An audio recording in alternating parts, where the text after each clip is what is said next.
Bismillahirrahmanirrahim. Assalamualaikum warahmatullahi wabarakatuh. So, hello everybody, we meet again.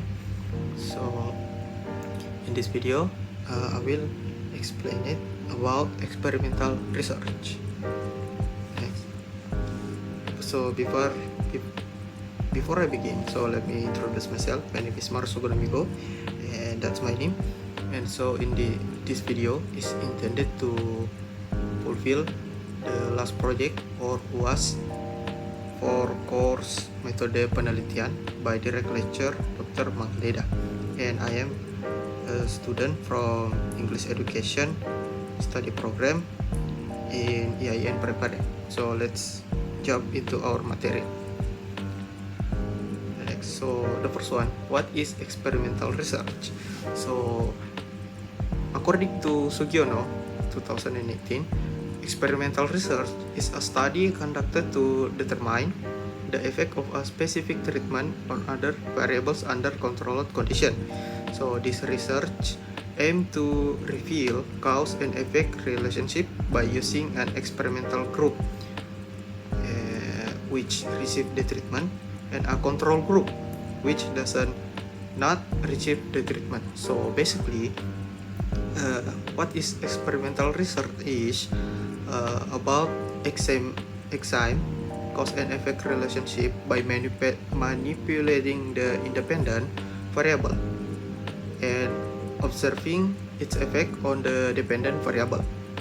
In the next material, I will explain it to you the types of experimental research, the sampling technique, data collection technique, and data analysis technique. Okay, so let's jump. Okay, the first one, type of experimental research. So there is three type experimental research based on the Prof. Sugiana book, and the first one is true experimental design. So the characteristic of true experimental design is full control over variable. For example, research on the impact of technology-based learning method on student learning outcomes, where students are randomly divided into experimental and control groups. And the second types is quasi-experimental design. The characteristic is partial control over variable. And for the example, a study on the effectiveness of a new curriculum in specific school without randomizing groups. And the last one is pre-experimental design. The characteristic is no true control group, only involve one group. For example, research on the impact of public speaking training on students' speaking skill after the training. Okay, the next one is sampling technique. The first sampling is random sampling. So random sampling means random selection where every individual in the population has an equal chance of being chosen. So for the example, selecting 50 students out of 200 using a computer application. And the second is purposive sampling.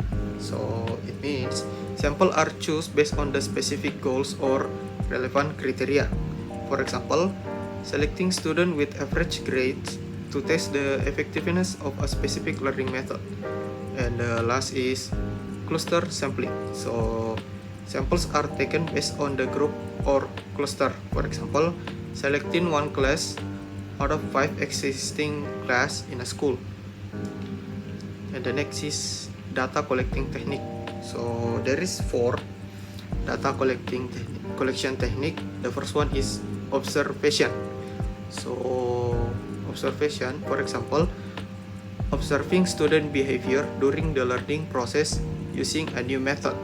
And the second is test. So for example, administering tests to students before and after treatment to measure learning outcomes. And the third is questionnaire in bahasa. Example, disturbing survey to gather students' opinions on the learning method used. And the last is documentation. For example, using student previous grade as supporting data before treatment. And the next is data analysis technique. So the first is descriptive studies. So the purpose of descriptive studies is to describe data before treatment. So for example, calculating the average scores of pre-test result. And the second is inferential statistical test. So the purpose is to test hypothesis using t-test or ANOVA test.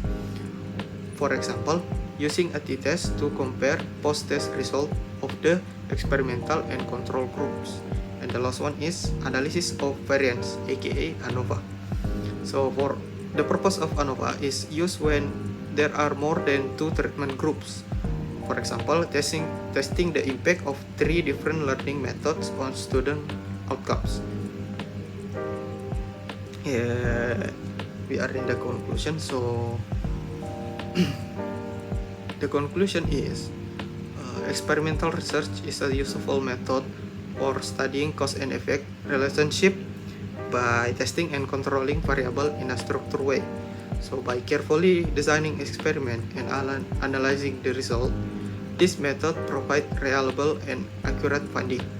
So it is widely used in many fields to improve understanding, solve problem, and develop better practice or solution. So yeah, for me the experimental research is a good type of research, and I think that's all from me. Thank you for watching this video. See you guys in the next video. Wassalamualaikum warahmatullahi wabarakatuh.